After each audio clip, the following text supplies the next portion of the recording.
இந்த 14 நூல்களுக்கும் தலைமை நூல் சிவஞான போதம்.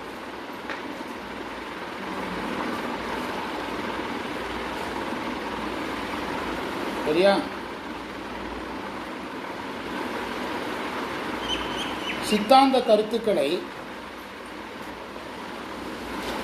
நெறிப்படுத்தி முறைப்படுத்தி வரையறுத்தவர் மெய்கண்டார். அதுக்கு முன்னால் சித்தாந்த கருத்துக்களை சொன்னாலும் நெறிப்படுத்தாமல் முறைப்படுத்தாமல் வரையறுக்காமல் இருந்துச்சு. இப்போ நீங்கள் நம்ம ஒரு ஒரு பழைய ஊர்னு வச்சுக்கிட்டுங்களா, ஒரு ரொம்ப வருஷத்துக்கு முந்தி உள்ள ஊர்னா அந்த கிராமத்து அமைப்பில், அந்த சிட்டி அமைப்பில் ஒரு சிஸ்டம் இருக்காது. ஆனால் புதுசாக ஒரு சிட்டி அமையும் போது எப்படி இருக்கும்? நாலு சந்திப்பு ரோடு, வடக்கு பக்கம் தெற்கு பக்கம் எல்லாம் க்ளீனாக சிஸ்டமேட்டிக்காக இருக்கும் அந்த சிட்டி. ஏன்னா ஒரு வீடு கூட வராத போதே எதை திட்டமிட்டாச்சு. அதே மாதிரி இப்படி புரிஞ்சுவிடணும் நீங்கள். உந்தி களிரெல்லாம் எது மாதிரினா ஊர் தோன்றின பிறகு ஒழுங்குபடுத்துறது. ஆமாம். ஆனால் மெய்கண்டார் அப்படி கிடையாது. ஒழுங்குபடுத்தின பிறகே தான் ஊரே தோன்றுது. அந்த மாதிரி. அதனால தான் சிவஞான போதத்தில் என்ன இருந்ததுங்கிறாரு, நெறி முறை வரையறை இருந்தது.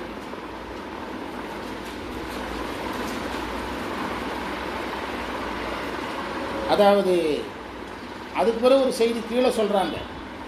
மெய்கண்ட தேவனார் காலத்திற்கும் 9ஆம் நூற்றாண்டுக்கும் 14ஆம் நூற்றாண்டு இடைப்பட்ட காலத்தில் தான் சைவ சித்தாந்தம் தோன்றுது.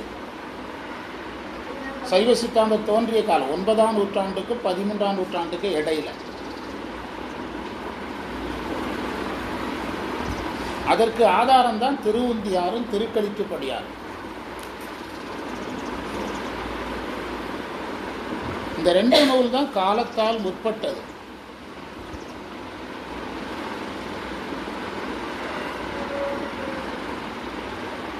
திருவுந்தியாரை எழுதியவர் திருவியலூர் உய்யவந்த தேவநாயனார். திருவியலூர் உய்யவந்த தேவநாயனார்.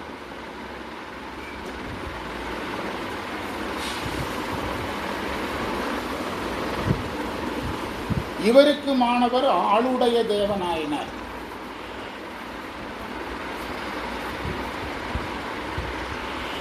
இவருக்கு மாணவர் திருக்கடவூர் உய்யவந்த தேவநாயனார்.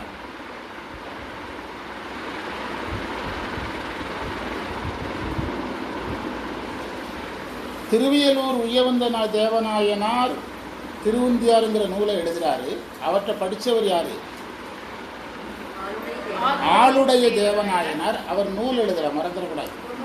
நூல் எழுதலை, தான் படித்ததை இன்னொருத்தருக்கு சொல்லிக் கொடுக்குறாரு. அவர் யாரு? அவர் தான் திருக்கடவூர் உய்யவந்த தேவனார். திருவியலூர் உய்யவந்த தேவனார் உந்தியார் எழுதுகிறாரு. தான் படித்ததெல்லாம் தன்னுடைய மாணவருக்கு சொல்லிக் கொடுக்குறாரு, ஆளுடைய தேவநாயனாருக்கு. அவர் தன்னுடைய மாணவருக்கு சொல்லிக் கொடுத்ததோட சரி, இவர் நூல் எழுதலை.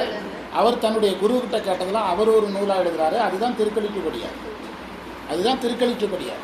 அதனால தான் இந்த புஸ்தகத்தை சேர்த்தே பதிப்பிப்பாங்க. 2மே சேர்த்து பதிப்பிப்பாங்க. உந்தி களிர்னு சுருக்கமாக சொல்லுவாங்க. உந்தியார் களிர்லாம் சொல்லி உந்தி களிர் அப்படின்னு முடிச்சிருவாங்க. இது 45 தாளிசைகளில் கூறப்பட்டது.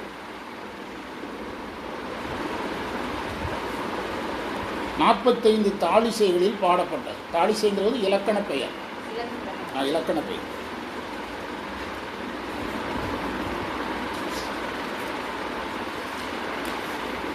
அப்படியே நீங்கள் நம்ம உள்ளே வந்துடலாம். நேரே திருவுந்தியாருங்கிற அறிமுகத்துக்கு வாங்க. திருவுந்தியாருங்கிற அறிமுகத்துக்கு வாங்க.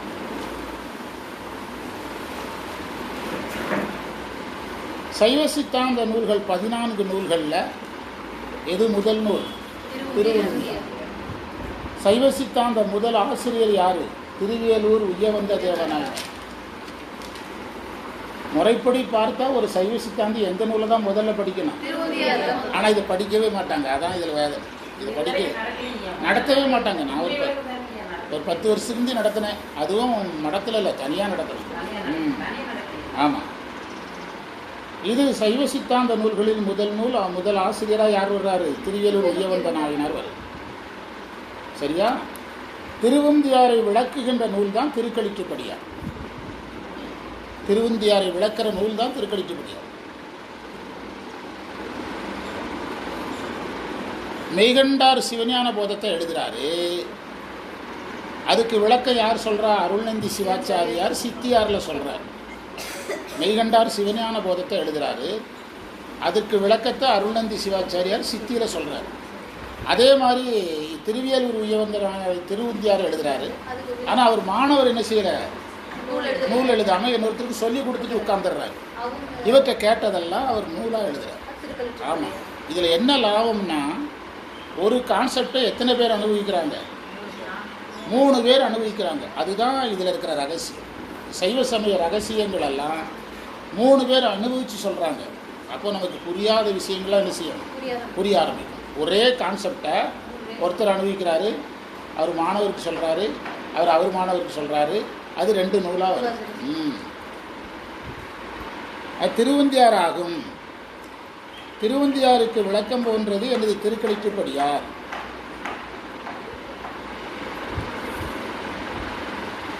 அதற்கு பிறகு கீழே என்ன வருதுங்கிறத அப்படி பார்த்துக்கோங்க. இது 45 தாளிசை கலித்தாளிசைங்கிறத எழுதிட்டீங்களா?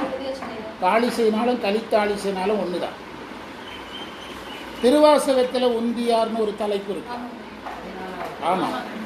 அந்த உந்தியாரும் இந்த உந்தியாரும் செய்யுள் அமைப்பில் ஒன்று. செய்யுள் அமைப்பில் அதுவும் இதுவும் ஒரே மாதிரி இருக்கும்.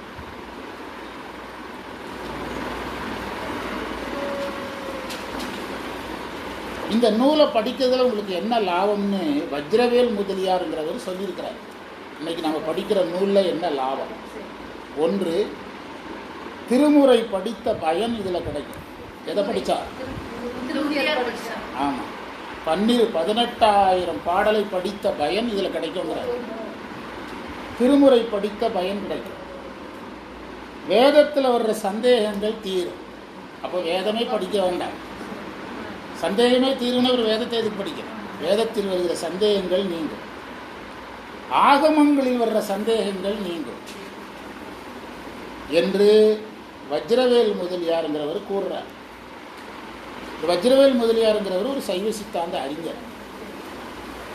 பழனிலெல்லாம் அவர் இந்த சைவ சித்தாந்த பணிகள் செய்ததாக வரலாறு சொல்கிறாங்க. ஒரு வாழ்க்கை வரலாற்றில் பள்ளியாண்டவர் கல்லூரியில் இருந்தாரா அப்படி ஏதோ ஒரு வரலாறுலாம் வருது. ஏதோ ஒட்டி பழனியை ஒட்டி வரலாறு வரும். இந்த செய்யுள் ஒவ்வொன்று 3 அடிகளை கொண்டது.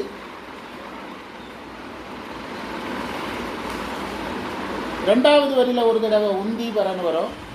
3வது அடியில் ஒரு தடவை உந்தீபரன் வரும். அதனால இந்த நூலுக்கு என்ன பெயர் வந்துட்டு? உந்தீபர என்று பெயர் வந்தது.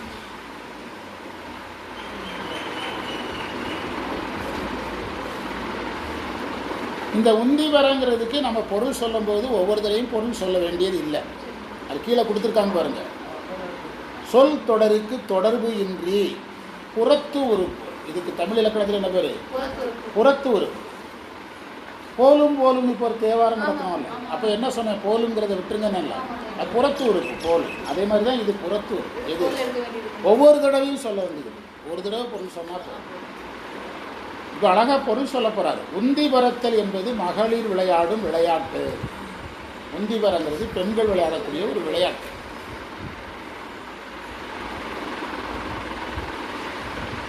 பெண்கள் 2 கைகளையும் 2 புறங்களிலும் நேராக நீட்டி அட்டென்ஷனில் நிற்கிற மாதிரி நின்று 2 கையையும் இப்படி நீட்டுறது. நீட்டி கால் விரலில் நிற்கணும். ஏன்னா குதிக்கிறதுக்கு ரெடியாக இருக்கணும். இப்படி இப்படி நிற்கக்கூடாது. இப்படி நிற்கணும். கால் விரலில் நிற்கணும். இந்த உடற்பயிற்சி பண்ணுறவங்கெல்லாம் கால் விரலில் நிற்கிறாங்கல்ல, அப்படி இப்படி நின்னா பாதத்தில் நிற்கிறது, இப்படி நின்னா விரலில் நிற்கணும். கால் விரல்களில் மேல் நின்று பாடி சுழலணும். பாட்டு பாடிக்கிட்டே சுத்தணும். அதான் இளமகளில் படுது. வயசானவங்க அங்கிட்ட ஏதாவது முழங்களை பிடிச்சிட போய் பிசியோதெரபிக்கு போக வேண்டியது வந்து. அதனால தான் இளமகளின்ட்டாங்க. சுழன்று ஆடும் ஒரு ஆட்ட வகை தான் இந்த உந்தி பறை. உந்தின்னா குதின்னு அர்த்தம். பறன்னா கையை எப்படி வீசுறது, பறக்கிறது. இப்படி பறக்காமல் இப்படி பறக்கிறது. அதுக்கும் அதே பொருள் தான். உந்தினா குதின்னு அர்த்தம். பறனா கை எப்படி மேல் நோக்கி வீசுறது. பறக்கிறது. ஆமாம், இப்போ கட்சி போல கொஞ்சம் சுற்றுறாங்கல்ல, சுற்றுவாங்க. ஆமாம், சுழன்று ஆடும் ஒரு வகை ஆட்டம். அதுக்கு கீழே பாருங்க, பல்வரி கூத்தில் ஒன்றாக இதை அடியார்க்கு நல்லாருங்கிற உரையாசிரியர் சொல்றார். அடியார்க்கு நல்லாருங்கிறவர் தமிழ் இலக்கண உரையாசிரியர். அவர் இதுக்கு ஒரு பேர் வச்சிருக்காரு, பல்வரி கூத்து. இது பல்வரி கூத்துங்கிறார். உந்தீவர என்பது அடுத்தது பாருங்க, தீ பர என பிரிக்கணும். இன்னொரு ஐடியா இருக்கு. உம்முடைய தீமைகள் எல்லாம் நீங்கி போகும்படின்னு இருக்கு. உந்தீபரங்கிறது எப்படி பிரிக்கலாம்? தீ பர, உம்முடைய தீமைகள் எல்லாம் நீங்கி போகும்படி இந்த ஞான நூலை படியுங்கள்னு ஒரு அர்த்தம். அங்கே சொன்ன மாதிரி குதிச்சு ஆடி ஹாஸ்பிட்டலுக்கு பிசியோதெரபிக்கு போனமோ இல்லையோ, இது நல்லா இருக்குல்ல. தீ பர, உங்களுடைய தீமை பர நீங்குதல், தீமைகள் நீங்கும்படியாக ஞானப்பொருளை நீ கருது என்று ஒரு பொருள். இந்த நூலில் உள்ள பாடல்கள் எளிமையானவர்கள் தோன்றினாலும் பாருங்க, அடுத்த வரி ரொம்ப முக்கியம். எளிமையானவர்கள் போல தோன்றினாலும் பொருளாளம் மிக்கது, அனுபவ ஞானத்தால் உணர வேண்டியது. ஏன் இதை நடத்தாமல் இருந்தாங்க? 2 காரணம். பொருள் ரொம்ப டீப்பாக இருக்கும். பிறகு இதை கேட்குறவங்களுக்கும் பேசுகிறவங்களுக்கும் எது அதிகமாக இருக்கணும்? அனுபவம் நிறையா இருக்கும். அதனால தான் இந்த நூலை யாருமே நிச்சயம் தொட மாட்டாங்க. இப்போ முதல் நூலுக்கு போக போகிறோம். சிவபெருமானே யாராக வருவார்? அதான் முதல் கான்செப்ட். அகலமாயாரும் அறிவு அறியது, அகலமாயாரும் அறிவறிதப்பொருள் சகலமாய் வந்ததன் உந்தீவர தானாக தந்ததன் உந்தீவர. இதான் படிக்கிற முறை. அகலமாயாரும் அறிவறிது அப்பொருள் சகலமாய் வந்ததென்று உந்தீவர தானாக தந்ததென்று உந்தீவர. தீ நெடில், உந்தீவர அல்ல, உந்தீவர. உந்தி என்றால் குதித்து, பற என்றால் பறக்கிறது. இப்படி பறந்தாலும் சரி, இப்படி பறந்தாலும் சரி. இப்போ பொருள் எழுத போகிறோம். இறைவன் உருவமற்றவன்.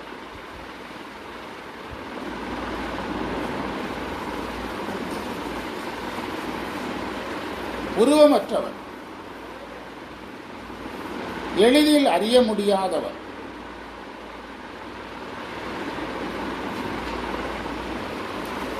என்னுடைய பக்குவத்தை அறிந்து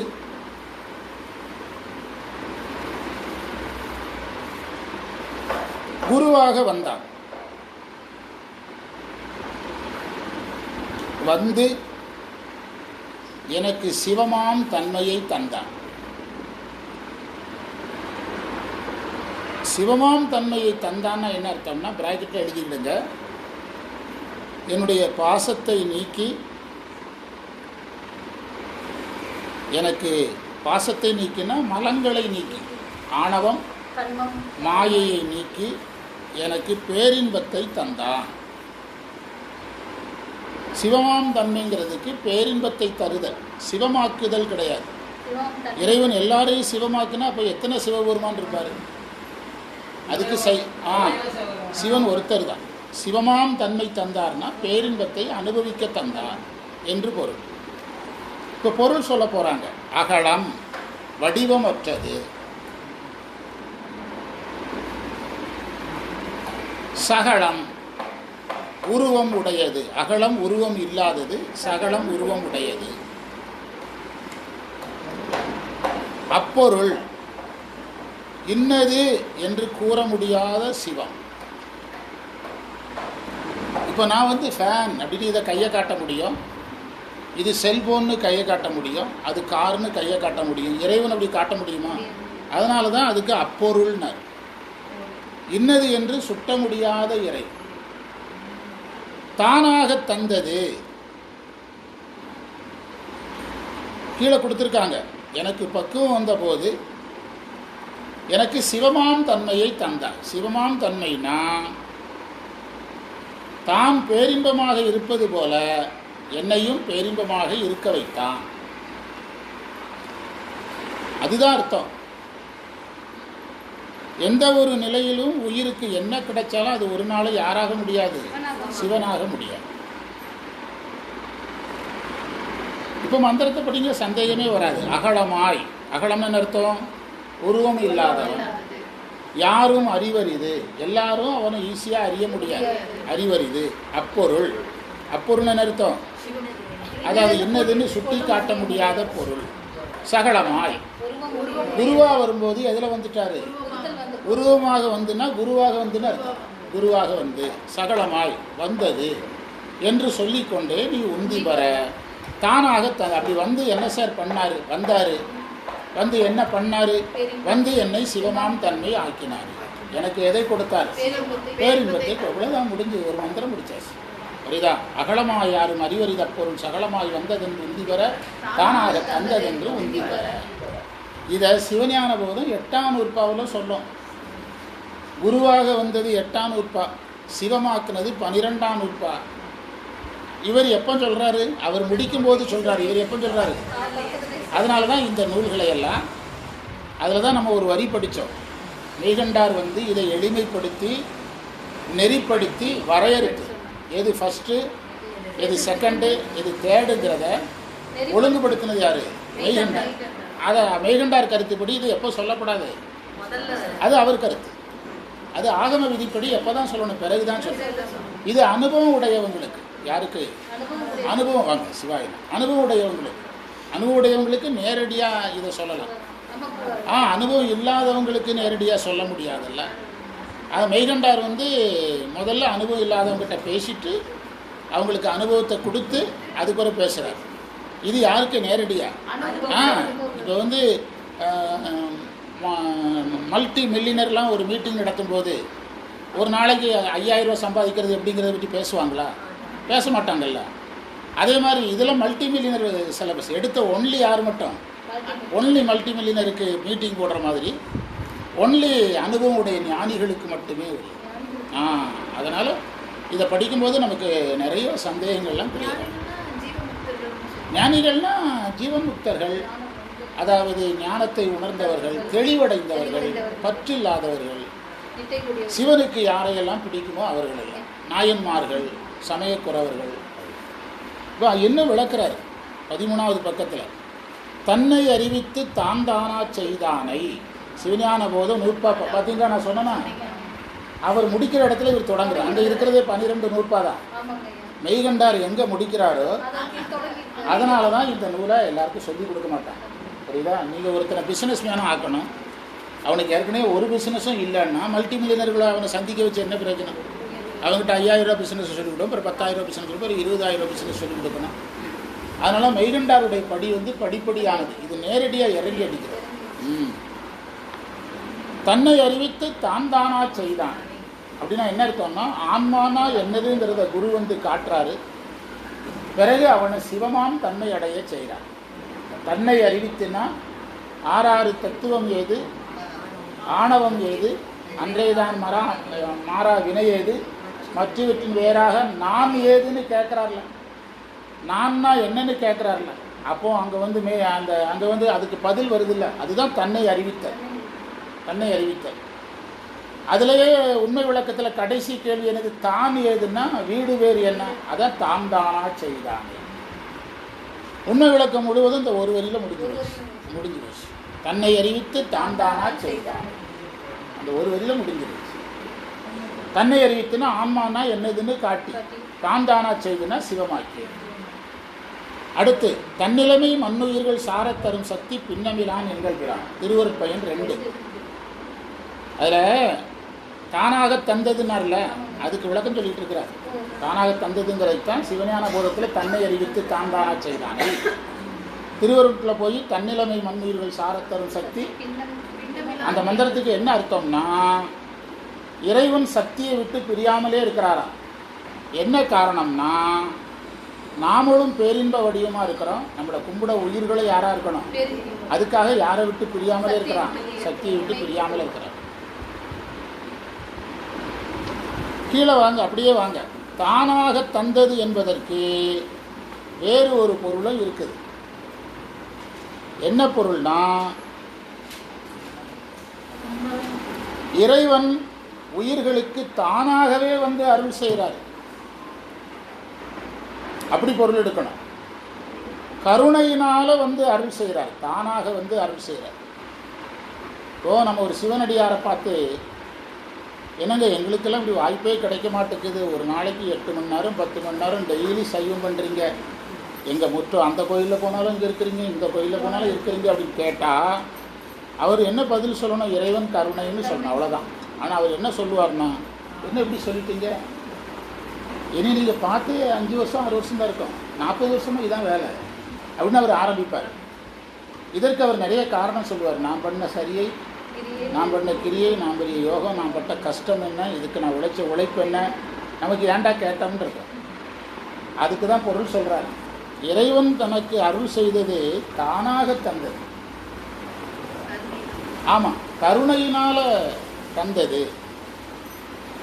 தானாக தந்தது என்பதற்கு கருணையினால் அவனே தந்தது. மூல பண்டாரம் தானாக தந்தது. மாணிக்கவாசகர் வழங்குகின்றான், அவனா தர்றான். சாமி விஷயத்தில் நீங்கள் எதையும் எடுக்க முடியாது. யார் தான் தரணும்? அவன் தான் தரணும். பக்தி கும்பிட்டா எல்லாமே கிடைக்குது. ஆமா, சாமி கொடுக்குறாரு. ஏன் வந்ததுக்கு அப்புறம் என்ன விஷயம் கேட்டாலும் நடக்க மாட்டேங்குது, டக்குன்னு கிடைக்கல? சைவம் பண்றதுக்கு முன்னாடி, சித்தாந்தம் படிக்கிறதுக்கு முன்னாடி பூஜையில போய் ஒரு விஷயம் வேணும்னா உடனுக்குடனே நடக்குது. ஆனா அதுக்கு பிறகு கிடைக்க மாட்டேங்குது. அது அப்படி இருக்க மாட்டேங்குது. இல்லை, அது காரணம் வேற ஒன்றும் இல்லை. அதாவது இறைவன் கொடுக்குற பொருள் 2. ஒன்று அழிகிற பொருள் மட்டும், இன்னொன்று அழிகிற பொருளையும் தருவார், அவரையும் தருவார். இந்த 2வது ஸ்டேஜில் எல்லாம் தரமாட்டார். அவரை தர ரெடி ஆகிட்டார். அப்போ அழிகிற பொருளை தந்தால் நீங்கள் அதில் போய் லாக் தான் ஆக்குவீங்க. இப்போ மகனுக்கு கார் கொடுக்கறதுக்கு ரெடி ஆகியாச்சுங்க, அதுக்கு ஒரு பொம்மை கார் வாங்கி கொடுத்துட்டு இருக்க முடியுமா? அவனுக்கு ஒரிஜினல் காரை வாங்கி கொடுக்க அப்பா ரெடி ஆகிட்டார். அப்போ அவனுக்கு எந்த காரை நிறுத்தணும்? அதே மாதிரி தான் உலகங்கிறது ஒரு பொம்மை தானே. அதை ஒவ்வொன்றா என்ன செய்வார்? கட் பண்ணுவார். ஒவ்வொன்றா கட் பண்ணுவார். நான் எங்கள் டிபார்ட்மெண்ட்டில் இருக்கும்போது எங்களுக்கு அந்த அரசாங்க சலுகைகளை வாங்குறதுக்கு, லோன் வாங்குறதுக்கு அப்ளிகேஷன் கொடுப்போம். கரெக்டாக என் பில் மட்டும் நின்றோம். ஜெய்சிங் உங்கள் பில் ஆடிட்டிங் அப்படிம்பாங்க. என் பில்லு மட்டும் நின்றோம். எனக்கு தெரியும் அது ஆகாது, ஒன்றும் நடக்காதுன்னு தெரியும். எல்லாரும் சொல்லுவாங்க, என்ன நீ ஒழுங்காக சாமி கும்பிடலையா, பொய்யா சமயம் பண்ணுறியா, ஊரை ஏமாத்துறியா, இப்படியெல்லாம் கேட்பாங்க. 2 பாஸ் சாமிகிட்ட இருக்குது. 1 பொருள் பாஸ், இன்னொன்று அருள் பாஸ். 2ல் 1 தான் தருவார், இன்னொரு பாஸ் தேங்கும். பொருளை தந்தால் அவரை தரமாட்டார், அவரை தந்தால் பொருளை தரமாட்டார். அதுதான் அதில் இருக்கிற லெசன். நம்ம அதே சமயத்தில் நமக்கு கிடைக்காத மாதிரி தெரியும். அது எதுனா, அது எப்படின்னா, நாம் அதில் போய் மாட்டிடுவோம்னு தெரிஞ்சு கொடுக்க மாட்டோம். இப்போது உங்கள் கார் இருக்குது, உங்கள் வீட்டில் ஒருத்தர் 18 வயசில் வண்டி ஓட்டுறவர் இருக்கிறாருன்னா சாவி கட்டாக கொடுத்துடலாம். உங்கள் உறவினருடைய குழந்தை ஒன்று வருது, 6 வயசு 7 வயசு, சாவி கட்டாக கொடுப்பீங்களா? ஏன்னா அது அந்த குழந்தைக்கே ஆபத்து உண்டா இல்லையா? விளையாட்டு போல் சாவியை போட்டு ஸ்டார்ட் ஆகிட்டேன் என்ன செய்வீங்க? அதுக்கே ஆபத்து. அப்போ எதை கொடுக்க மாட்டோம்? அதே மாதிரி தான் நம்மளை பாதுகாக்கிறதுன்னு முடிவு பண்ணிட்டாரு. எப்படியும் போயிட்டு போகிறான்னா கண்டதெல்லாம் கொடுப்பாரு. இவன் நம்மளையும் வேணும்னு ஒரு நாள் கேட்பான். அந்த அளவுக்கு வந்துட்டான்னா இந்த எல்லாம் கேட்டை போட்டுருவார். கேட்டு ரயில்வே ஸ்டேஷனில் கேட்டு எதுக்கு போடுறாங்க? பாதுகாப்புக்காக. ட்ரெயின் போகுது, போகாமல் போகுது, முதல்ல நம்மளே என்ன செய்யணும்? பாதுகாக்கணும். அதுக்கு தான் கேட்டை போடுறோம். அதே அதில் சொல்கிறாரு, தானாக அவனே கொடுப்பான்னு பொருள் எடுக்கலாம். அதில் கீழே பாருங்கள், உயிர்களின் திறமையினால் அல்ல. இதில் நீங்கள் நம்ம என்ன கற்றுக்கிடணும்னா, யாராவது நம்முடைய சைவ பயணத்தை வியந்து சொன்னால் நம்ம திறமையை நாம் என்ன செய்யக்கூடாது? திறமையே இருந்தாலும் சொல்லக்கூடாது. எப்படி சார் இவ்வளவு காலங்கள் நீங்கள் சாதிச்சிங்க அப்படின்னு கேட்டால் இறைவன் கருணை. எப்படி சார் இவ்வளோ காலம் வேலை செஞ்சீங்க? இறைவன் கருணை. எப்படி சார் உங்களால் இப்படி சொல்ல முடியுது? இறைவன் கருணை. கருணையினால் ஆண்டு கொண்டனர் மாணிக்கவாசகர். அவர் பட்ட கஷ்டம் அவருக்கு தான் தெரியும். அவர் மாணிக்கவாசகர் ஆகிறதுக்கு எவ்வளோ கஷ்டப்பட்டார். ஆனால் அவர் அந்த கஷ்டம் எதையுமே சொல்லலையே. கருணையினால் ஆண்டு கொண்டார். அவன் என்ன சரி, அங்கே ஒன்றுமே கிடையாது, அவன் இறக்கத்தினால என்னை அடிமை கொண்டான். என்னால் அறியா பதம் கண்டாய். இப்போ தான் படித்தோம், யானது அறியாதே கேட்டேன் அப்படின்னு சொன்னாங்க. குறைவில்லை, அதுதான். அன்றி உயிர்களின் திறமையால் அல்ல, தானே எழுந்தருளி வழங்கினான். அடுத்த பத்தி, உருவம் அருவுருவம் அருவம் என்னும் மூவகை நிலைகளுள்ளும் அப்பாற்பட்டு இறைவன் எண்குண வடிவமாக இருக்கிறான். உருவங்கிறது நாம் திரிசூலம், சடை, நெற்றிக்கண்ணோட இறைவனை பார்த்தா உருவம். முருகனை எப்படி பார்க்குறோம்? வேலை கையில் வச்சு மயிலில் இருக்கிற மாதிரிலாம் பார்க்குறது உருவம். அருவுருவங்கிறது சிவலிங்கம். அருவுருவத்துக்கு என்ன இலக்கணம்னா கண்ணுக்கு தெரியணும், ஆனால் வடிவம் இருக்கக்கூடாது. இப்போ நீங்கள் ஜோதி அருவுருவம். ஜோதி கண்ணுக்கு தெரியும், ஆனால் நீங்கள் அதை ஒரு வடிவத்துக்குள்ளே கண்ணு காது மூக்கெல்லாம் அதில் பார்க்க முடியாது. அதெல்லாம் அருவுருவத்தில் போயிடும். அருவம் என்கிறது புலப்படாத நிலை. அருவங்கிறதும் ஒரு வடிவம் தான். சைவ சித்தாந்தப்படி அருவமும் என்னது தான்? ஒரு வடிவம் தான், புலப்படாத நிலை. இப்போ காற்றுன்னு ஒன்று இருக்குதுங்கிற பார்க்க முடியுதா? அப்போ காற்று எதில் சேர்ந்துடும்? அருவ பொருளில் சேர்ந்து. காணல் நீராவது இல்லாமல் போயிடுது. ஆனால் இது இருக்கும் தெரியாது. சொன்னால அதே மாதிரி இருக்கும் தெரியாது. இப்போ காற்று இருக்குது, காற்றை உணர முடியுது, ஆனால் காற்றை என்ன செய்ய முடியல அதில். ஆனால் காற்றும் ஒரு வடிவம் தான். காற்று என்னது தான்? இதுக்கு மேலே இறைவன் 8 குண வடிவமாக இருக்கிறான். இன்னைக்கு கூட திருவாசகத்தில் பேசணும். மானிட குணங்கள் இறைவனுக்கு கிடையாது, இறைவன் குணங்கள் மானிடனுக்கு பதியும்னு நீத்தல் விண்ணப்பத்தில் படித்தோமல்ல. இறைவன் 8 குணங்கள் வடிவனாக இருக்கிறான். இந்த 8 குணங்கள் எவை என்பது நம்முடைய ஆகமத்தில் இருக்குது. திருவள்ளுவர் உடைய முதல் அதிகாரத்தில் தண்ணி இருக்குது, இங்கே இருக்கு. முதல் அதிகாரத்தில் 8வது குறளில் எண்குணத்தான்ங்கிறதுக்கு இந்த 8 குணத்தை பரிமேலழகர் சொல்கிறார்.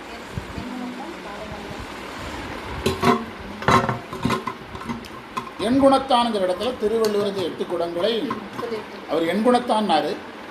பரிமேலழகர் அந்த 8 என்னதுங்கிறத சொல்கிறார். எங்கே? திருக்குறளில் சொல்கிறார். அந்த நிலையில் அவன் முழு நிறைவுடைய பொருளாக இருப்பதால்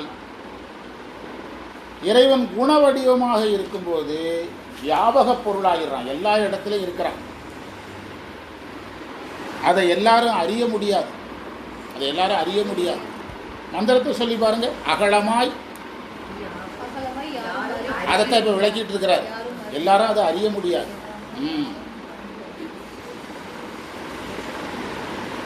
அவன்தான் உயிர்கள் மேலே கொண்ட இரக்கத்தினால உருவம் கொண்டு குருவா வர்றான். அருவரத்தொருவன், அதே திருவாசகம். அருவரத்தொருவன் அவனியில் குருவரனாய். அருவரத்தொருவன் வியாபகம், அவனியில் உருவம், குருவரனாகிங்கிறது குருவா வர்றது. சரிதானா? அதே இடம்தான். ஒருவரால் அறிய இயலாத ஆகும். உயிர்கள் மேல் கொண்ட இரக்கத்தினால உருவம் தாங்கி குருவா வர்றான். அரிக்கும் பிரம்மர்க்கும் அல்லாத தேவர்க்கும். திருத்தெல்லேனத்தில் 3வது மந்திரம், அதை எடுங்க. அதை பார்த்தா தான் வெளியே போக முடியும். திருத்தெல்லேனத்தில் 3வது மந்திரம். அரிக்கும் பிரம்மர்க்கும் அல்லாத தேவர்க்கும். திரும்ப இதுவும் திருவாசகத்தில் போய் விழுது பாருங்க. அரிக்கும் பிரம்மர்க்கும் அல்லாத தேவர்க்கும் தெரிக்கும் படித்தன்றி. தெரிக்கும்னா தெரியும்னு அர்த்தம்.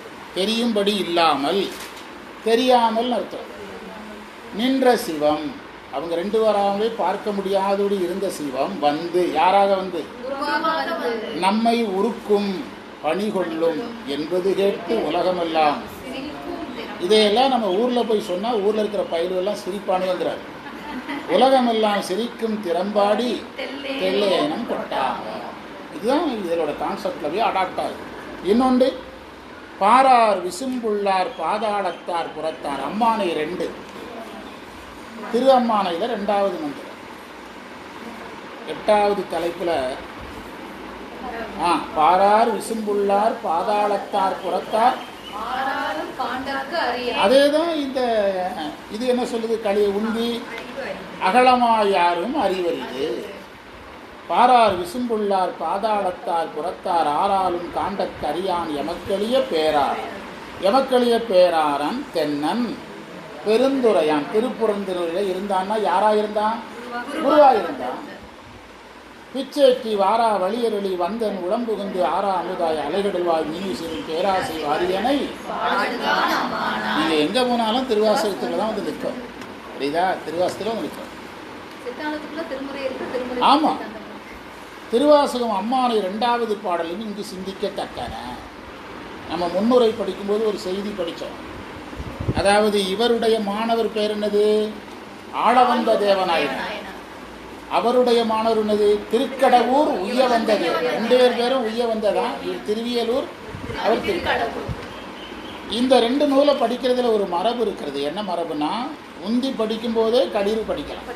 இந்த நூலுக்கு மட்டும் கீழே பாருங்க, 4வது செய்யுளையும் களீரில் போய் 4வது செய்யுளையும் 5வது செய்யுளையும் பார்த்தீங்கன்னா இது மாதிரியே இருக்கும்.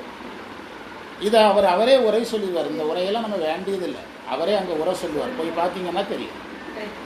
பின்னால் போங்க, 4வது மந்திரத்துக்கு போங்க, பக்கம் 54, பக்கம் 54. அகலமாய் நின்ற, அகலம் சகலம் எல்லாம் வந்துட்டா இங்கே ஒரு கை அங்கே ஒரு கை வச்சுக்கிடுங்க. அகலமாய் சகலமாய், அகலமாய் நின்ற அம்பலத்து என் கூத்தன் சகலம் போல் சகலமயம் போல் உலகில் தங்கி நிகழமா. இது கொஞ்சம் எக்ஸ்ட்ரா சேர்ப்பார். எக்ஸ்ட்ரா சேர்த்தாதான் அது உரையாகும். உந்திக்கு உரை தான் களீர். கொஞ்சம் அது வந்து அதிகமாக சொல்லுவார். நிகழமா ஆணவ மூலமலம் அகல ஆண்டான் கான் மாணவ மாணவக என்னுடனாய் வந்து. கீழே உரை படித்து பாருங்க. குறைவில்லாத நிறைவுடைய பேருடைய பெருளாக நிற்கும் எங்கள் அம்பலக்கூத்தன் தன்னுடைய திருவுருளை கொண்டு ஒரு உருவுடைய மூல் இந்த உலகில் எழுந்தருளி உள்ளான். இது நீ எழுத வேண்டியதே இல்லை. அது புரிஞ்சுட்டுனா எது புரிஞ்சிடும்? இது புரிஞ்சிடும். அவர் என்னுடன் உடனாய் நின்று என்னை அனாதி மறைத்து கொண்டிருக்க ஆணவமாகிய மூலமலம் என்னை விட்டு அகலுமாறு செய்தருளினான். அங்கே வந்து குருவா வந்தாருன்னு சொன்னார், தானாக செய்தான்னாரு. அந்த குருவா வந்ததுக்கும் தானா செய்ததுக்கும் இடையில என்ன நடந்தது அதை இவர் சொல்றார். எந்த மலத்தை நீக்கினான்? என்னை விட்டு அகலுமாறு செய்தருள்கின்றான். அவன் என்றும் என்னை ஆடும் ஆண்டவன், நான் என்றும் அவனுக்கு அடிமை. சகலமா போல் உலகி தங்கி நிகழமாம் ஆணவலம் மூலம் அகல ஆண்டனன் கான் மாணவக என்னுடனாய் வந்து, நான் என்றும் அவனுக்கு அடிமை. என் அருமை மாணவனே, அதை மாணவகன் இருக்குல்ல, அதுக்கு பொருள் தான் என் அருமை மாணவனே.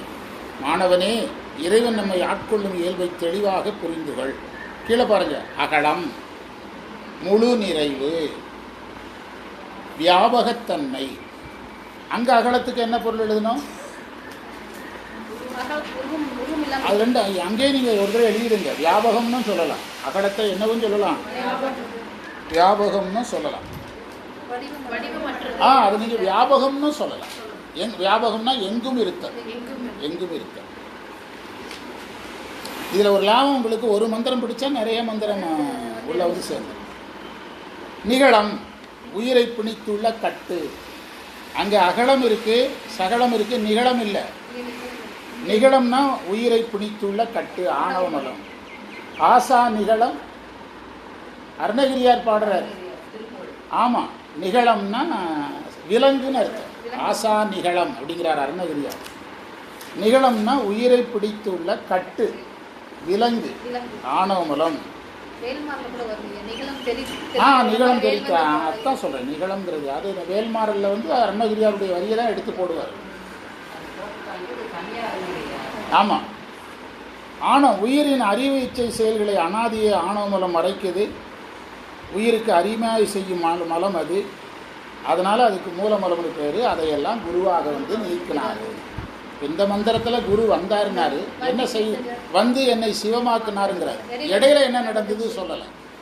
அதை யார் சொல்கிறா? இவர் வந்து எங்கள் குரு வந்து என்ன மலத்தை நீக்கினார்? ஆணவ மலம்னா வேற ஒன்றும் இல்லை, அறியாமையை தருகின்ற ஒரு குற்றம். அது நம்ம உயிரில் இருக்குது. உயிருக்கு குற்றம் 3 தான்: ஆணவம், கண்மம், மாயை. ஆணவம் என்ற குற்றம் அறியாமை தரும், கண்மம் என்ற குற்றம் இன்ப துன்பத்தை தரும், மாயை என்ற துன்பம் மயக்கத்தை தரும். 4வதா உயிருக்கு பிரச்சனை கிடையாது. நம்ம 45 பிரச்சனை சொல்லுவோம். உயிருக்கு இருக்கிற பிரச்சனை 3 தான். ஆணவ மலத்தால் அறியாமை வரும், கண்ம மலத்தால் இன்ப துன்பம் வரும், மாயா மலத்தால் மயக்கம் வரும். இதிலிருந்து விடுபடுறதுக்கு தான் இந்த சாதனங்கள். குருவினுடைய வருகையெல்லாம் இதற்காகத்தான். அதில் இன்னொரு மந்திரத்தையும் பார்க்க சொல்லியிருக்கிறாங்கல்ல, 5வது மந்திரத்தையும் பார்க்க சொல்லியிருக்கிறாங்கல்ல. அப்போ 5வது மந்திரத்தை பாருங்க. 5வது மந்திரம் குருவுடைய திருமேனி ரொம்ப அவசியம். மடத்தூரில் படித்தோம். குரு வரலன்னா அர்ச்சனை பண்ண முடியாது, போற்ற முடியாது. இந்த வகுப்பில் தான் படித்தேன். ஆமாங்க. போற்ற முடியாது. குரு வரலன்னா நூல்கள் கிடையாது, ஆகமம் கிடையாது, வேதம் கிடையாது. தட்சிணாமூர்த்தியாக வரலன்னா போதனை கிடையாது. அதை இதில் சொல்கிறார். ஆகமங்கள் எங்கே, அறு சமயம் 6 வகை சமயங்கள்லாம் எப்படி வரும், யார் வரலன்னா. யோகங்கள் எங்கே, எப்படி யோகம் பண்ண முடியும். உணர்வுனா ஞானம், ஞானம் எப்படி வரும். பாகத்து அருள் வடிவும் தானுமாய் ஆண்டிலே அந்த பெருவடிவை யார் அறிவார் பேசு. அந்த பெருவடிவை யார் அறிவாருங்கிற வரியை எடுத்துக்கிட்டே அகலமாக யாரும் அறிவறிதுக்குள்ளே போனீங்கன்னா அடாப்ட் ஆகிடும். அதனால தான் இந்த 1வது மந்திரம் எதோட சம்மந்தப்பட்டதுங்கிறாங்க. இப்போ உங்களுக்கு 4 தொடர்பு இருக்கிற மாதிரி தெரியும், 5 தொடர்பு இல்லாத மாதிரி தெரியும்.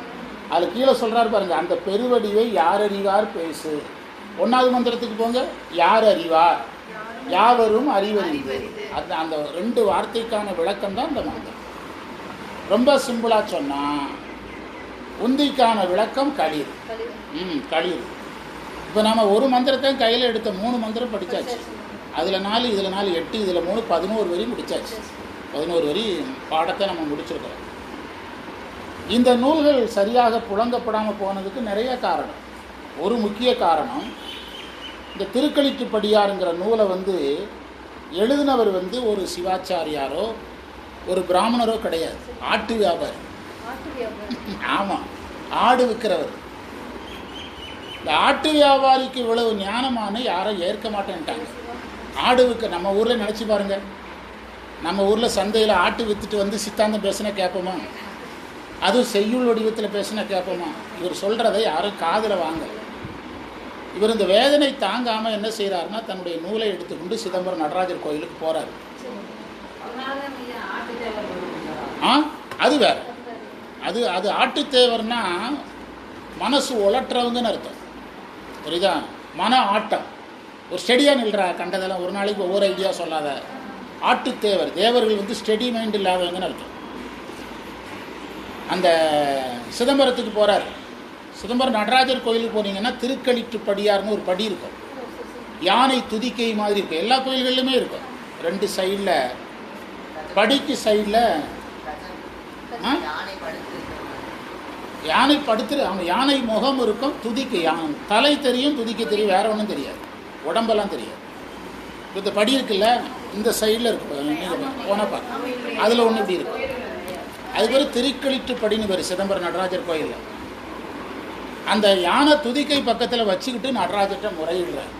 நீங்கள் தான் எனக்கு ஞானத்தை தந்தீங்க, சொன்னால் எல்லாரும் ஆட்டு வியாபாரிங்கிறானுங்க, எல்லா பயிரும் ஒருத்தனும் காது கொடுத்து கேட்க மாட்டேங்கிறான்னு யார்கிட்ட சொல்லி வருத்தப்படுறாரு. அந்த கல் யானை துதிக்கை அதை எடுத்து நடராஜர் காலடியில் வச்சு, இந்த கல் யானை துதிக்கை என்ன செய்யுது, அது ஒரிஜினல் யானையாக மாறி அந்த புக்கை எடுத்து அந்த ஏட்டை எடுத்து நடராஜர் காலில் வச்சதுனால தான் இதுக்கு என்ன பேர், திருக்களிற்றுப்படியார். திருக்களிற்றுப்படியில் வச்சு அது நடராஜர் காலடிக்கு போனதுனால இதுக்கு என்ன பேர், திருக்களிற்றுப்படியார். ஆனால் இவ்வளோ பெரிய அற்புதம் நடந்தும் கூட நம்ம சமூகத்தில் நம்ம எல்லாத்துலேயுமே என்ன பார்வை வச்சுருக்கோம், ஒரு ஜாதி பார்வைன்னு ஒன்று இருக்கும். இன்னைக்கு வரைக்கும் ஒரு யாராகவே பார்க்கப்பட்டார். நான் அப்படி கேட்குறேன். நான் உங்களை மாதிரி மோசமான ஆட்கள் இல்லைன்னு சொல்லுவேன். என்கிட்ட ஒருத்தர் நீங்கள் முதலியாரா, நாங்கள் ஆமாம் அப்படின்னு. முதலியார் மாதிரி தெரியல, நிறைய பேங்க்லலாம் நிறைய முதல் போட்டிருக்கோம்டா. நிறைய பேர் இதே வேலையை அலைகிறானுங்க, நிறைய பேர் அப்படி தான் இருக்கு. இப்போ நீ முதலியாரான்னு கேட்டானுங்க. இப்போ எங்கள் தங்கச்சி பொண்ணு முதலியாருக்கு கொடுத்துருக்கோம். ஒரு ஐயரான்னு கொஞ்சம் பேர் கேட்டான். அந்த வேத மந்திரம்லாம் சொல்கிறதுனால எங்கள் தம்பி பையனுக்கும் ஐயர் வீட்டில் பொண்ணு எடுத்து ஊருக்காரங்க அழுது குடும்பமே இப்படி ஆயிடுச்சு. அதாவது இப்போ நாம் மெய்கண்டார், அருள்நந்தி சிவாச்சாரியார், மறைஞான சம்பந்தர், உமாபதி சிவாச்சாரியர், இதுதான் குரு பரம்பரைன்னு சொல்கிறோம். இவங்கள நாம் சொல்கிறது இல்லை. அவங்களுக்கு பேர் மெய்கண்ட சந்தானம், இவங்களுக்கு பேர் உய்யவந்த சந்தானம். இவங்களுக்கு பேர் என்னது, உய்யவந்த சந்தானம். மெய்கண்ட சந்தானத்தை பெருசாக எடுத்துக்கிற நாம் எந்த சந்தானத்தை எடுக்கிறது இல்லை. என்ன காரணம்னா இந்த மாதிரி பின்னால் ஏகப்பட்ட அரசியல். ஆமாம், ஏகப்பட்ட அரசியல். வேறு ரொம்ப முக்கிய காரணம் மெய்கண்டாரை நம்ம முதன்மையாக எடுத்ததுக்கு காரணம் அவர் தான் இதை ஆர்டர் பண்ணார். இப்போ இவங்க நூல்களெல்லாம் எடுத்தீங்கன்னா முக்கியமான விஷயம் முன்னால் வரும், பிறகு முதல்ல சொல்ல வேண்டிய விஷயம் ரெண்டாவது வரும். இதையெல்லாம் யார் உடைச்சா? மெய்கண்டார் வந்து உடைச்சார். மெய்கண்டார் வந்து உடைத்தார். அப்படி போக போக நமக்கு இதனுடைய தேவை புரிய ஆரம்பிக்கும். இந்த வரி புரிஞ்சுட்டா அகலமாய் அப்படின்னா வியாபகமாய், யாரும் அறிவறிதே அப்பொருள். அந்த யாரும் அறிவறிய பொருளுக்கு தான் அங்கே வந்துட்டார். இந்த இறைவன் குருவா வரலன்னா நமக்கு என்னெல்லாம் கிடையாதுன்னாரு. ஆகமம் இல்லை, 6 சமயம் கிடையாது, யோகத்தை இறைவன் தட்சிணாமூர்த்தியாக இருந்து செஞ்சு காட்டினா தானே செய்ய முடியும். இல்லை, ஞான உபதேசம் கிடையாது, அவரும் அம்மையும் சேர்ந்து வரலன்னா இதெல்லாம் ஒன்றுமே இல்லைங்க. அதாவது அகலமாய் இருந்தவன் ஏன் சகலமாய் வந்தான்னு கேட்டிங்கன்னா பதில் அங்கே இருக்கு. ஏன் வரணும்னு கேட்டேன். சகலமாய் வந்தது என்று உந்தி வர தானாக தந்தது நான் 2 பொருள். எனக்கு பேரின்பத்தை தந்தான் ஒரு பொருள். 6 தத்துவம் ஏது? ஆணவம் ஏது? அன்றேதான் மாறா வினையேது? மற்றவற்றில் வேறாக நான் ஏது? நீ ஏது? நாகனிடம் அஞ்செழுத்து தான் ஏது? தான்னா வீடு பேர். தான் என்பதற்கு நிறைய பொருள். இறைவன் எனக்கு தான் ஏதுன்னா வீடு பேர். வீடு பேறு நிலையினாலும் பேரின்ப நிலையினாலும் சிவமாம் தன்மையினாலும் எல்லாம் ஒன்று தான். அந்த தானு தான் இங்கே தானாக செய்தானை. இப்போ நீ உண்மை விளக்கம் நடத்துகிறவங்க அந்த தானை கொண்டு வந்து இதில் ஒருத்தரை இணைக்க மாட்டாங்க. இன்றைக்கி நம்ம இணைச்சிருக்கோம். நானே இணைத்தான் முதலாக இணைக்கிறேன். இந்த தானுக்கும் எந்த தானுக்கு தொடர்பு இருக்குது? தானுக்கு இருக்குது. இந்த தானுக்கான விடை உண்மை விளக்கத்தில் 53 மந்திரம் தான் மொத்தம்.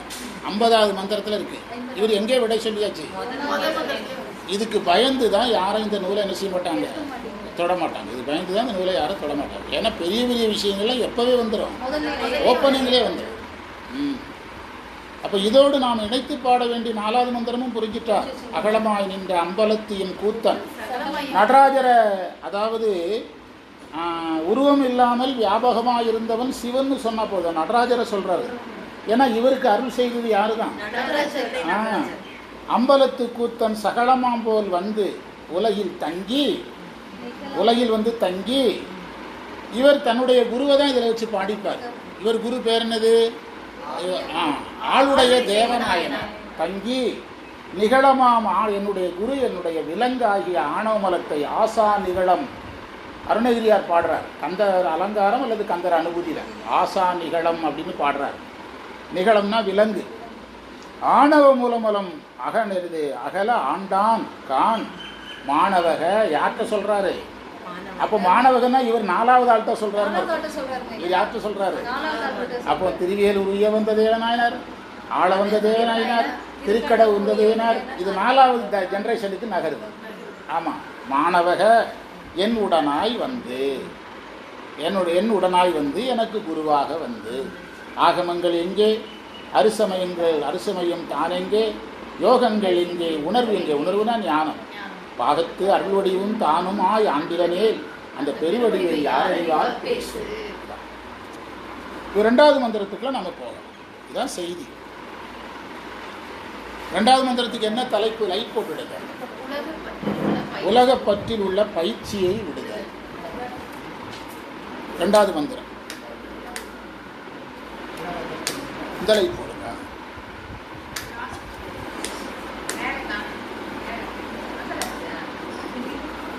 இந்த லைட்டு அது எடுக்காத இருக்கு. எடுக்கல விட்டுருங்க. அதுக்காக ஒன்று வேண்டாம், விட்டுருங்க. எடுக்கலன்னா பரவாயில்ல, விடுங்க. அடுத்தது என்னது? பயிற்சியை விடுதல். உலகப்பற்றில் நமக்கு பயிற்சி ஓவராக இருக்கு. புரியுதா? உயிர்கள் உலகப்பற்றில் அழுந்தி, அந்த உரையை பாருங்க, நீண்ட நாட்களாக பழகி அழகான வரி. உலகப்பற்றில் நாம் முதல்ல அழுந்துறோம். அழுந்துதல்னா என்ன அர்த்தம்னா, எல்லாத்தையும் மறந்து அதை மட்டுமே நினைக்கிறதுக்கு பேர் அழுந்துதல். நான் அது வகுப்பில் அழகாக உதாரணம் சொல்லுவேன். இப்போ வந்து சமையலறையில் சமையல் பண்ணிக்கிட்டு இருக்காங்க. இப்போ வெண்டைக்காய் வணக்கிறாங்கன்னு வச்சுக்கோங்களேன். சில உணவை வந்து பக்கத்தில் நின்று பார்க்கணும். அதில் வெண்டைக்காய் வணக்கிறாங்க. அடிப்பிடிக்கக்கூடிய உணவுன்னு வச்சுக்கோங்களேன், அதை பக்கத்தில் நின்று செய்யணும், பார்க்கணும். இல்லைன்னா அடிப்பிடிச்சிடும். வேர்க்கடலையெல்லாம் கொஞ்சம் அசந்திங்கன்னா கரிஞ்சிடும். எங்கள் வீட்டில் வேர்க்கடலை நான் தான் வறுப்பேன், யாருக்கும் வறுக்க தெரியாது. நானே வறுத்து கொடுப்பேன் எல்லாருக்கும். அந்த வேர்க்கடலை சரியாக வறுக்கணும்னா அடுப்பில் போட்டதுலேருந்து 10 நிமிஷம் கழித்து நீங்கள் கண்டினியூவாக சாப்பிட்டுக்கிட்டே இருக்கணும். ஒவ்வொரு கடலையாக எடுத்து நெசிக்கிட்டே இருக்கணும். ஆமாம், அது சாப்பிட்டுக்கிட்டே இருக்க அந்த பக்குவம் மாறுறது தெரியும். ஒரு வாசம் வரும். வெடிக்கும், அதுவாக வெடிக்கும். பிறகு அந்த கடலையை நம்ம சாப்பிடும்போது அந்த ஜவ்வு மாதிரி இருக்கிறது போய் பருப்பு மாதிரி மாறும். கடலை மிட்டாய் கடிபடுது பாருங்கள், அப்படி கடிபடுற ஸ்டேஜ் வரும்போது நம்ம இறக்கிறோம். எங்கள் வீட்டில் வறுக்க சொன்னால் ஸ்டவ்வை வந்து நல்லா மெயினில் வச்சு விட்டு வறுத்து எரிஞ்சு போயிடும். அதை சிம்முக்கு கொண்டு வரணும், அப்புறம் ஆஃப் பண்ணி போடணும், திரும்ப ஒரு 5 நிமிஷம் கழித்து பற்ற வைக்கணும். மணல்லாம் போட்டு யார் வறுக்க? மணலுக்கு எங்கே போகிறது? நம்ம மணல் போட்டு வறுக்கிறது கஷ்டம், அது கஷ்டம், அது எல்லாராலையும் முடியாது. பிறகு கடலைக்குள்ளே எது போகும்? மணல் போகும். அது வந்து சல்லடை வச்சு வியாபாரி தான் வறுக்கணும். அப்படின்னா அதற்கு என்ன தேவைப்படுது? ஒரு பக்குவம் தேவைப்படுது.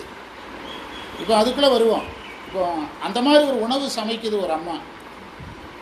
திடீர்னு பால்காரன் ஆரன் அடிக்கிறான். நம்ம பால்காரனுடைய ஆரன் நமக்கு தனியாக தெரியும். பதறி அடித்து ஓடி விடுறோம். எதை மறந்தாச்சு? போகும்போது என்ன நினச்சிட்டு போகிறோம்னா, பால் வாங்குறோம், உள்ளே வர்றோம். அதில் என்ன கிண்டலைன்னா என்ன நினைக்கிறோம்? வெளியே போகணுன்னா அங்கே 5-6 லேடிஸ் கூடி நின்று அவங்க சொல்கிறாங்க, அக்கா உங்களுக்கு தெரியுமா விடிய காலம் 3 மணிக்கு என்ன உங்களெல்லாம் நாங்கள் கதவை தட்டி பார்த்தோம், நீங்கள் யாருமே எந்திரிக்கலை, 3 மணிக்கு திருடன் சாங்க அப்படின்னு ஆரம்பித்தாங்கன்னா அங்கே அடுப்பில் எல்லாம் முடிஞ்சுது. எங்கள் அம்மா ஒரு தடவை சிலிண்டர் ஆஃப் பண்ணாமலே வீட்டை பூட்டிட்டு வயலுக்கு வந்துட்டாங்க. அது வாட்டுக்கு சிலிண்டர் என்ன செஞ்சுட்டே போயிட்டு சில நேரங்களில் தீயே பிடிச்சிடும். கொஞ்சம் அசந்தா என்ன செஞ்சிடும்? இதெல்லாம் அழுந்துதலில் வரக்கூடிய அழுந்துதல். ஆமாம், நீங்கள் ஒன்றும் இல்லை, இந்த டிவிலெலாம் காட்டுறாங்கல்லம்மா அந்த இவங்க குரளி வித்தக்காரங்க, அந்த குரளி வித்தையில் அழுந்து போது தானே அவன் எல்லாம் திருட்டுத்தனம் பண்ணிடுறான். நம்ம கவனம் எதில் போகுது? வித்தையில போகும்போது அவன் எல்லா திருட்டுத்தனத்தையும் முடிச்சிடும்.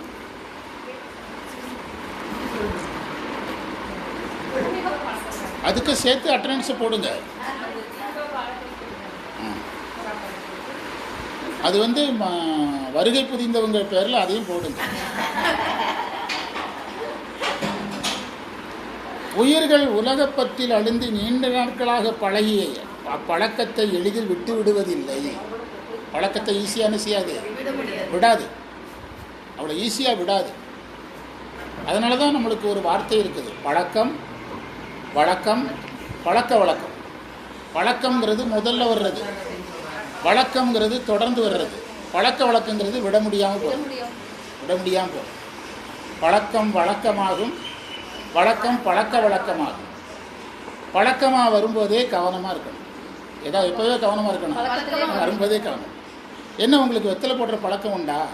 அது ஏதோ ஒரு நேரம் பழகினேன், பிறகு விட முடியாமல் போயிடுச்சு. அதான் பழக்கம் வழக்கமாகி பழக்க வழக்கமாக மாறும். இப்போது நம்ம பொங்கல் கொண்டாடுறோம்.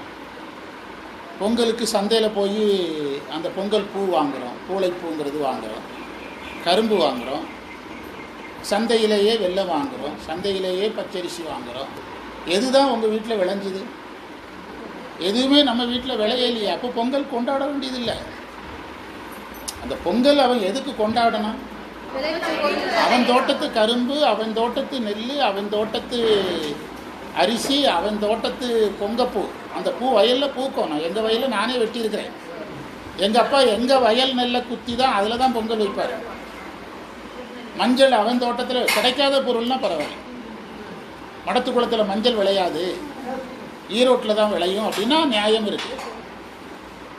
உங்ககிட்ட உங்கள் பொருள் எதெல்லாம் வாங்க, சிவா வாங்க வாங்க.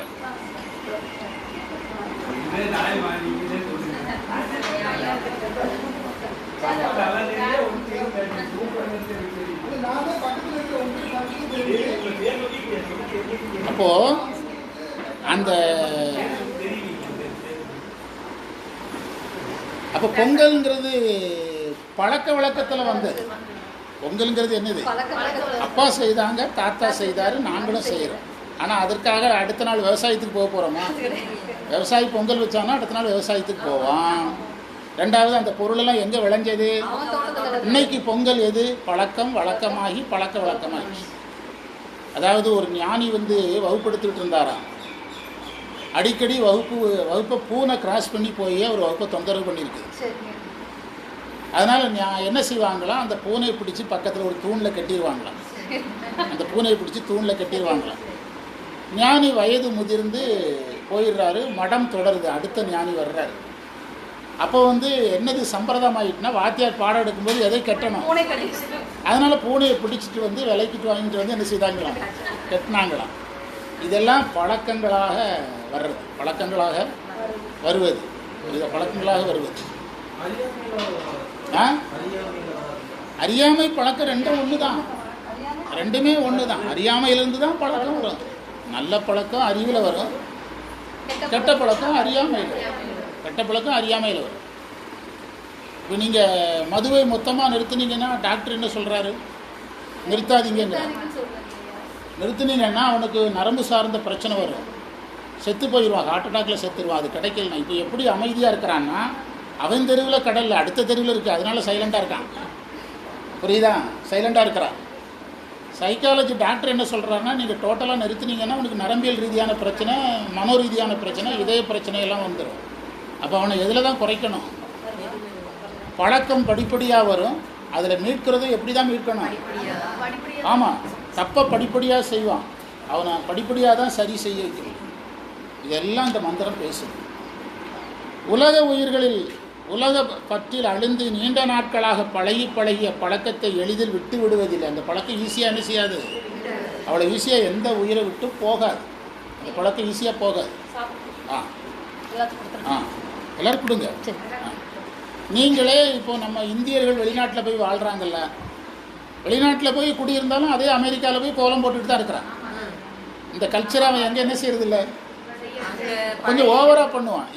இவரை இந்தியர்கள் காட்டுறதுக்காக கொஞ்சம் ஓவராக பண்ணுவான். தீபாவளிக்கு பட்டாசு வெடிக்கிறது, தீபாவளிக்கு வீட்டிலலாம் அலங்காரம் பண்ணுறது, இதையெல்லாம் நம்ம ஊரில் செய்கிறதையெல்லாம் எங்கே செய்கிறான், வெளிநாட்டுக்கு போயிட்டாலும் சாஃப்ட்வேர் இன்ஜினியராக போனாலும் அவனுடைய எதை விட முடியல. நீங்கள் அதைத்தான் இந்த மந்திரம் பேசு. உரையை மட்டும் படித்து பாருங்கள். நீண்ட நாட்களாக பழகிய பழக்கத்தை எளிதில் விட்டு விடுவதில்லை. பழக்கத்தை விடுவது அடுத்து பாருங்கள், ஒரே வழி சரியை யோகம். திரும்பவும் எங்கே தான் வந்து நிற்கும், நீங்கள் எங்கே சுற்றினாலும் இங்கே தான் வந்து நிற்கும். பெரிய ரயில்வே ஸ்டேஷனில் டிக்கெட் எடுக்காமல் இறங்குறவன் தப்பி ஓடிலான்னு அங்கெங்கேயும் சுற்றுவான், எங்கேயுமே வழி இருக்காது. மெயின் கேட்டில் வந்து யார்கிட்ட மாட்டி தான் ஆகணும், செக்கர்கிட்ட மாட்டி தான் ஆகணும். அதே மாதிரி நீங்கள் எங்கே சுற்றினாலும் எங்கேருந்து தான் ஆரம்பிக்கணும், சரியை கிரியை யோகம். சரியைங்கிறது என்னதுன்னா திருக்கோயில் வழிபாடும் கோயில் பணியும். சரியைனா திருக்கோயிலில் போய் சாமி கும்பிடுறது, கோயிலுக்கு வேலை செய்கிறது. கிரியைனா என்னதுன்னா கோயில் பூஜைகளை பார்த்தல், தானும் பூஜை செய்தல். வெளியே போய் பூஜையை பார்க்கணும், வீட்டில் நம்மளால் முடிஞ்சதை செய்யணும். அதுக்காக ரொம்ப கஷ்டப்படுறது, ரொம்ப சிரமப்படுறதுலாம் வேண்டியதில்லை, முடிஞ்ச அளவுக்கு செய்யணும். அதான் கிரியை. யோகம்ங்கிறது இறைவனை நினைத்த, நின்றும் இருந்தும் கிடந்தும் நடந்தும் நினைப்பது உன்னை. அபிராமிப்பட்டார். யோகத்துக்கு இவ்வளவுதான் இலக்கணம். சாமியை நினைக்கிறது, அவ்வளோதான் கிராமர். அதுக்கு நீங்கள் சடை வளர்க்கணும், தாடி வளர்க்கணும், நீங்கள் மலை ஏறி உட்காரணும், ஆத்தங்கரில் உட்காரணும், அதெல்லாம் ஒன்றுமே கிடையாது. நீங்கள் எந்த நிலையில் இருந்தாலும் யாரை நினைச்சா சரி, இறைவனை நினைச்சு. சமையல் பண்ணும்போது கூட நினைக்கலாம். இப்போ நானே பஸ்ஸில் வரும்போது படிச்சுட்டு தானே வர்றேன். இந்த புக்கெல்லாம் நீ கூட இருந்தால, தலையாட்டாத, வாயத்தரடா, தலையாட்டாத. தலையாட்டினா வெட்டிடுவாங்கடா, ஆடு ரெடி ஆகிட்டுன்னு. நீ இதே மதுரையில் ஆட்டினா வெட்டிடுவாங்க, ஒரு ஆடு மிச்சம்னு.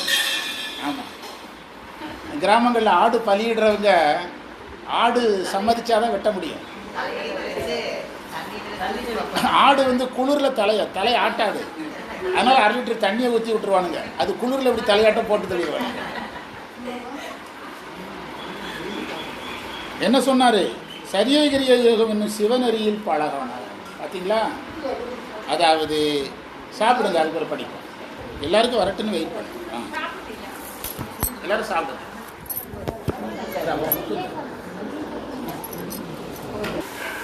உயிர்கள் உலகப்பற்றில் அழிந்து நீண்ட நாட்களாக பழகிய பழக்கத்தை எளிதில் என்ன செய்யாது, விடாது.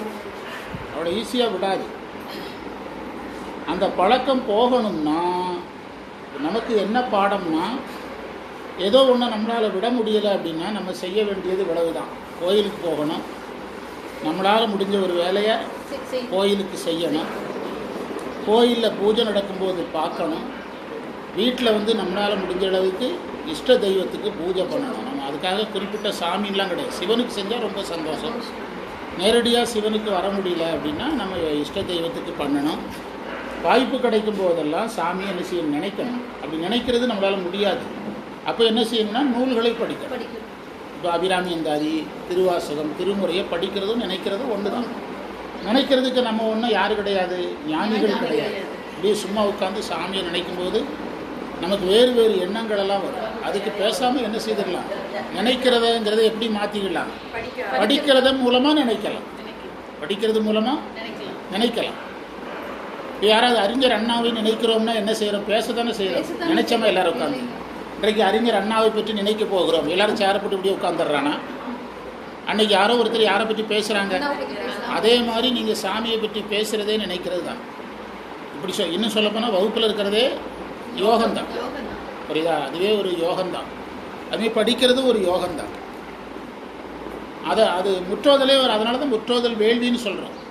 முற்றோதலே வேள்வின்னு சொல்கிறது அதனால தான். அதைத்தான் இதில் பதிவு செய்தார். விட்டு விடுவதில்லை, அப்பழக்கத்தை விடுவதற்கு ஒரே வழி சரியகிரிய யோகம் என்னும் சிவநெறிகளில் பழகுவது. ஒரு பழக்கத்தை விடுறதுக்கு இன்னொரு நல்ல பழக்கத்தை விடணும். நான் அந்த வேதாந்த குருக்கிட்ட படிக்கும்போது அவங்க சொல்லுவாங்க, இருட்டுக்கு தீர்வு, இருட்டை போன்னு சொன்னால் என்ன செய்யாது, போகாது. அடித்தா போகுமா, போகாது. திட்டுனா போகுமா, போகாது. ஆனால் விளக்கேற்றினா என்ன செஞ்சிடும், அதே தான். இருட்டுக்கு தீர்வு ஒளி. நாம் ஏற்கனவே பழகிய பழக்கங்களை விடுவதற்கு வழி இந்த 3 தான். ஃபஸ்ட்டு 3 இது தான். அதுக்கு பிறகு தான் ஞானம், சரியை, கிரியை, யோகம். ஏன் நம்ம வகுப்பில் டெய்லி இது வருதுன்னா, எல்லாரும் இதை சொன்னதே சொல்லிகிட்டு இருக்கிறாரு. என் வகுப்பை விட்டு போனவங்க நிறைய பேர். நீ கடைசியில் சுற்றி எங்கே தான் வருவ? ஆமாம், சுற்றினாலும் எங்கே தான் வரணும், இங்கே தான் வரணும்.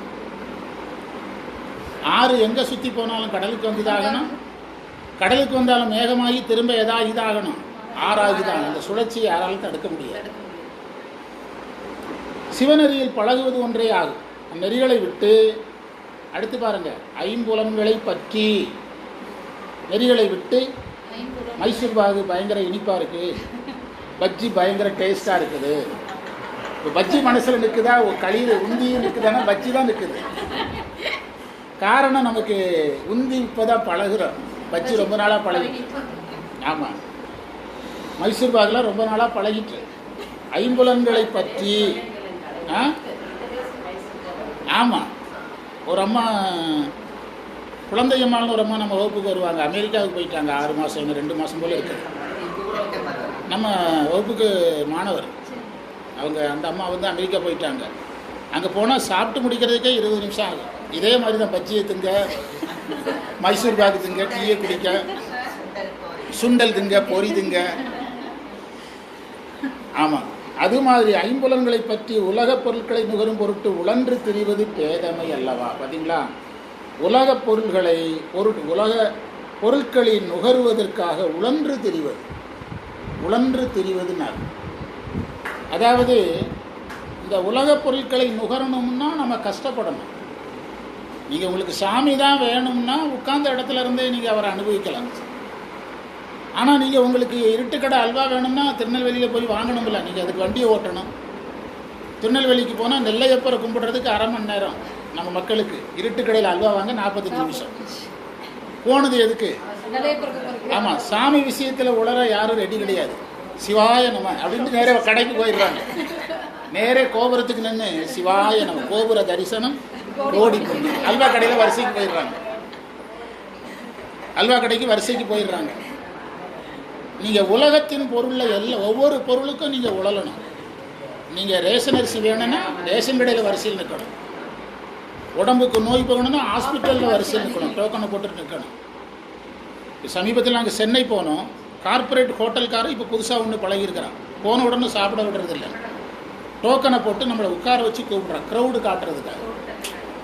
அதனால் நாங்கள் சாப்பிடாமலே போய் கும்படி பூண்டி போய் 4 மணி 5 மணிக்கு சாப்பிடுவோம். ஆமாம். அப்போ ஒவ்வொன்றிலையும் என்ன இருக்குது? உழலுதல் இருக்குது. ஒவ்வொன்றிலும் உழலுதல்ங்கிறது இருக்குது. நீங்கள் ஐம்புலன்களுக்கு அடிமையாயிட்டீங்கன்னா நீங்கள் உழல்வதற்கு உழல்வதற்கு தயாராயிரும்.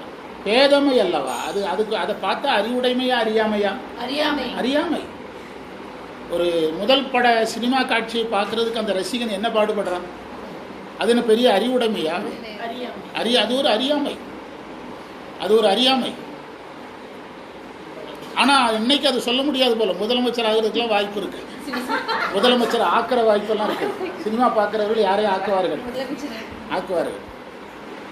அது அறியாமை அல்லவா? எனவே திருவருளாகிய ஒரே பொருளில் அழுந்தி கிடக்கணும். விஷயம் இவ்வளவுதான். எல்லாம் வேணும். பணம் வேணும், வீடு வேணும், கார் வேணும், சம்பாத்தியம் வேணும், ரேஷன் கார்டு வேணும், காடு வேணும், ஆடு வேணும், மாடு வேணும், ரோடு வேணும், எல்லாமே வேணும். ஆனால் அழுந்துதல் எதுலன்னா இறைவன் கிடைக்கலன்னா தான் கவலைப்படணும். வேற எது கிடைக்கலனாலும் இறைவன் நமக்கு விதித்தது இதுதான் அப்படின்னு என்ன செய்யணும்? போயிட்டே இருக்கு. ஆமா ஆமா, அது எல்லாமே இறைவன் வகுத்தது.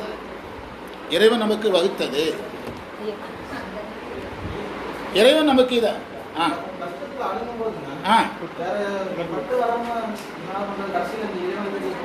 ஆமா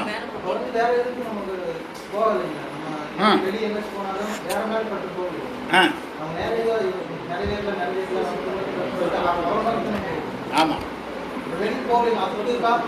இப்போ அந்த வினாவுக்கு பதில் சொல்லிடுறேன். முதல் தெம்பா டீயை குடிங்க. எல்லாமே நல்லா இருந்துச்சு. நம்ம விட்டு ஒவ்வொரு விஷயங்களும் கடந்து போகுதுன்னு தான் இருக்கும். அதாவது துன்பம் வரும்போதெல்லாம் நம்ம கடன் கழியுது, இன்பம் வரும்போதெல்லாம் டெபாசிட் கழியுது. எதை வரவேற்கணும்? துன்பத்தை தான் வரவேற்கணும். ஆமாம், துன்பம் வரும்போதெல்லாம் கடன் கழியுது, இன்பம் வரும்போதெல்லாம் டெபாசிட் கழியுது. அதனால நம்ம எதைத்தான் வரவேற்கணும்? எனக்கு கடலின் திரை அதுபோல் வரும் கலக்கம்ங்கிறார் மாணிக்கவாசர். எனக்கு மனக்கலக்கம் எப்படி வருதுன்னா கடல் அலை மாதிரி வருது. கடல் அலைக்கு என்ன இலக்கணம்னா புதிதாக வரும். இதெல்லாம் நம்ம என்ன செய்கிறோம்? எவ்வளோ அடித்தாலும் தாங்குறானான்னு பார்ப்பார்.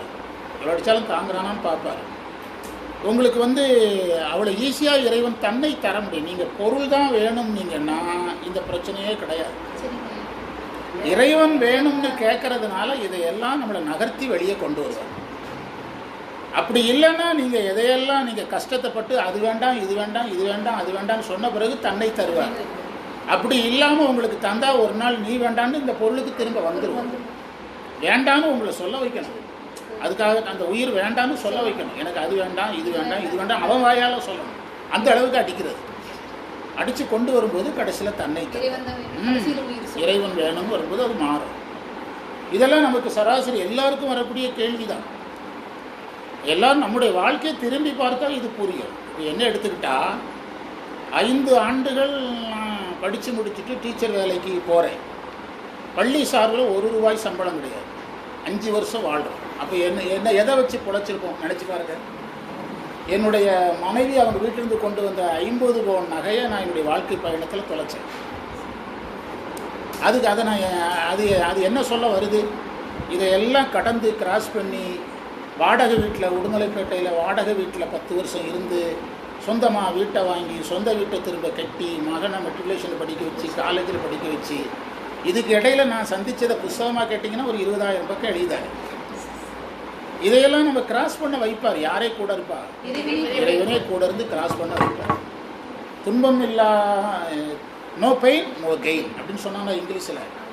வலிக்கு பின்னால் தான் லாபத்தை அடைய முடியும், இறைவனே அடையும்.